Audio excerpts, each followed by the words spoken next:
శివనామం చెప్పుకుంటూ కూర్చుంది. ఏకాంత ప్రదేశం. పరమేశ్వరుడు సిద్ధుడి రూపంలో వచ్చి కూర్చున్నాడు. ఆమె సిద్ధుడి రూపంలో వచ్చిన పరమశివుని పాదముల ముందు కూర్చుని ఆయన్ని పూజ చేస్తూ ఆయన నామములు చెప్తూ కూర్చుంది.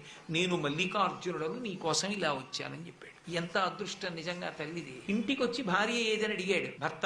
ఏం చెప్పమంటావురా అప్రతిష్ట. తనంత తాను కావాలని ఆవుల్ని తీసుకుని అడవికెడుతోంది. ఆవుల్ని కాయడానికి పాలేరు లేక కాదు, నీ భార్యకి పరపురుష సాంగత్యం అలవాటైంది, ఎవరు అడగరని అడవికెడుతోందన్నారు. ఆయనకి కోపం వచ్చి కత్తి పట్టుకుని వెళ్ళాడు, చూరులోంచి తీసి. వెళ్ళేటప్పటికి సిద్ధుడి పక్కన కూర్చుని ఆమె శివనామాలు చెప్తూ రమించిపోతోంది. ఈ పురుషుడేనమాట నా భార్యని వలలో వేసుకున్న వాడని కత్తి తీసి ఆ సిద్ధుడి యొక్క తల నరికాడు. ఆయనని ఎవరేం చేయగలరు? ఆ కత్తి 2 ముక్కలైపోయింది.